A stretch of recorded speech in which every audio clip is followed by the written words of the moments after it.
समस्तीपुर में बड़ी घटना हुई है। एक ही परिवार के 5 लोग का शव फंदे से लटका मिला है। पप्पू यादव आए और मृतक के परिजनों से मिले हैं। बड़ी घटना है सर। एक ही परिवार के 5 लोगों का शव फंदे से लटका मिला। उनकी 2 बेटी हैं। उनसे आपने मुलाकात की है तो क्या बातचीत? कोरोना का पैसा मिडिल क्लास के व्यापारियों को, ट्रांसपोर्टर को मिला, किसान के घर में गए। आप लाखों करोड़ों अरबों रुपया आपने कोरोना का निकाला। आपने कहा कि मैं लॉकडाउन के चलते भारत को इतना पैसा दे रहा हूं, तो उसमें अरबपति खरबपति को, आप बेरोजगार को कितना दिया? आपने 6 महीना 8 महीना जो दुकान बंद रही, यदि यह परिवार सूद लिया या ब्याज लिया दुकान के लिए या बाद में टेम्पू चलाने के लिए, पहले नोटबंदी, फिर जीएसटी, फिर लॉकडाउन। लॉकडाउन के बाद एक भी कपड़े की दुकान का 17% आप टैक्स बढ़ा दिए। अब महंगाई ऐसी बढ़ गई कि भर दिनों में कपड़े के दुकान में 4-5 लोग नहीं जाते हैं।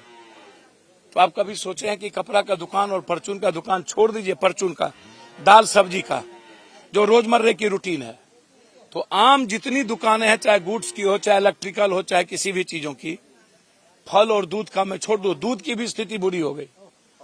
तो मैं जानना चाहता हूं, और बहुत क्लियर है कि ये हालात सहारा पर क्यों नहीं। सहारा आज लगभग करोड़ों लोगों का पैसा मार के बैठ गया, और भी लगभग प्राइवेट नॉन बैंकिंग सिस्टम इस हिंदुस्तान के आम आदमी के साथ 10-10%, 7-7% ब्याज सूद लेता है। तो भारत सरकार के टास्क फोर्स क्या कर रही है? जब आप एक लॉ लाते हैं तो आपका बैंक यदि 3% या 2%, 1.5% आप लेते हैं, तो नॉन बैंकिंग को आप कितना अधिकार दिए हुए हैं? 10% यदि आप लेंगे और लॉकडाउन में आप जिंदगी तबाह कर देंगे, 1 रुपया भी लोगों के जेब में नहीं दिए, तो बाजार कोलैप्स कर गया और इसकी लगभग सब कुछ कोलैप्स कर गई।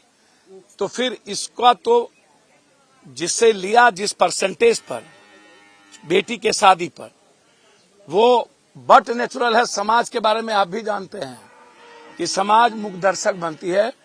समाज इस भारत की मरती है। बांग्लादेश नहीं है, श्रीलंका नहीं है कि रावण को जला देगा, तुरंत दूसरे रावण को जलाने चल दिया। तो हमारी बिहार दुनिया की सबसे गरीब प्रदेश है। हम मस्त है राजनीति और सियासत करने में, हमें कोई मतलब नहीं है।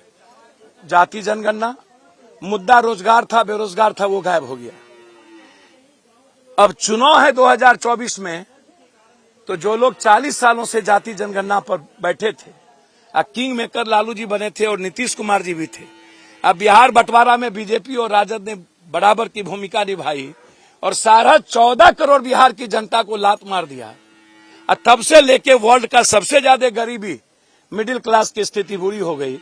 तो जो मीडिया ट्रायल है, या 5 आदमी जो आत्महत्या किए, वो तो दिख गया, लेकिन जो एक आदमी मर रहा है, आत्महत्या कर रहा है, और जो घर बेच के चला गया, वो तो नहीं दिखा।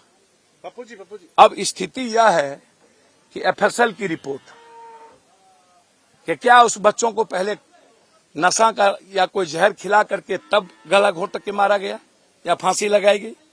जब तक उस बच्चों को नहीं कोई नशा की दवाई दी गई होगी तो वो एफएसएल की रिपोर्ट में होगा। दूसरी चीज, तीसरा बूढ़ी, तो बूढ़ी का पैर नीचे था। तो आप ये भी कह सकते हैं कि जब हम फसरी दिए या उन्होंने, वो पति पत्नी पहले मां की, तो बाद में आप ये कह सकते हैं कि नेक, तो नेक के लिए जगह चाहिए ना। तो या तो जो सूदखोर हैं, उन्होंने इतना टॉर्चर किया कि आत्महत्या करने पर मजबूर हो गया। तो इसमें सरकार का सिस्टम, और अभी तक विपक्ष और सत्ता पक्ष का एक ट्वीट तक नहीं आया। मोदी जी ब्लास्ट किया था पटाखा में बम भागलपुर, आप सुबह सुबह ट्वीट कर दिए थे, और पप्पू यादव को जाकर के वहां पैसा देना पड़ा। 1 रुपया आपने मरे हुए मृतक परिवार को नहीं दिए। और इस घटना पर नीतीश जी और संपूर्ण क्रांति की गाथा रखने वाला, निप्पल की दूध संपूर्ण क्रांति का पता नहीं है जिसको, यही संपूर्ण क्रांति क्या मनोज झा के घर से शुरू होगी और क्या पूरा देश कश्मीर बन जाएगा?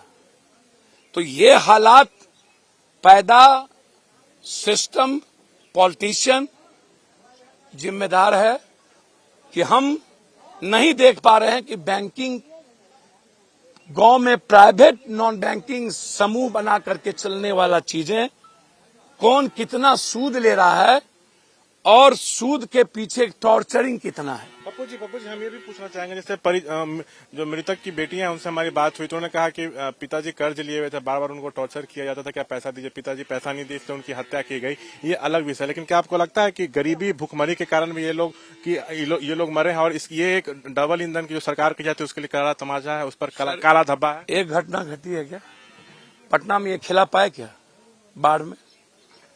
कोरोना में लोगों को ला पाए क्या कोटा से और दिल्ली से? इसके पास ट्रेन और बस थी क्या? नहीं तो पप्पू यादव को ट्रेन और बस क्यों देना पड़ा? तो इसके पास तो कोरोना में भी पैसा नहीं थे, इनके पास दवाई के लिए ऑक्सीजन के लिए पैसा नहीं थे। जिस भारत सरकार के पास सर ऑक्सीजन के लिए पैसा और बिहार सरकार के पास ना हो, ऑक्सीजन बैठाने के लिए ना हो, और 48 लाख लोग कोरोना में WHO के अनुसार मर गया, और गरीबी और भूख यह इस कंट्री का और इस बिहार का सबसे बड़ा दंश है कि हम दुनिया में सबसे ज्यादा गरीब और एक शाम खाना खाकर बच्चों को बगैर दूध और बिस्कुट के जिंदगी जी लेते हैं। और जिस तरीके से बेटी के शादी में लिए हुए ब्याज को बाद में उस परिवार के लिए मौत का सबब बन गया, या उस पर तो FIR हो। सबसे ज्यादा तमाचा उस व्यक्ति के लिए है जो बैठ करके जेपी और लोहिया की गथा करता है और जात जात करके, जिसने जात का पता नहीं, पासवान को मुख्यमंत्री नहीं बनने दिया, मांझी को हटा दिया और OBC से माय पर आ गया, अब पसमंदा गैर पसमंदा दलित महादलित कर दिया, और 2024 के वक्त बेरोजगारी खत्म हो गई, जात आ गया, तो उसको आकर के मनोज झा की गरीबी को देख लेना चाहिए, तो औकात का पता विपक्ष और सत्ता पक्ष दोनों को चल जाएगा। तो हमारे साथ बातचीत करते हुए पप्पू यादव, कैमरा पर्सन विशाल राय के साथ शशांक कुमार, ABP न्यूज समस्तीपुर।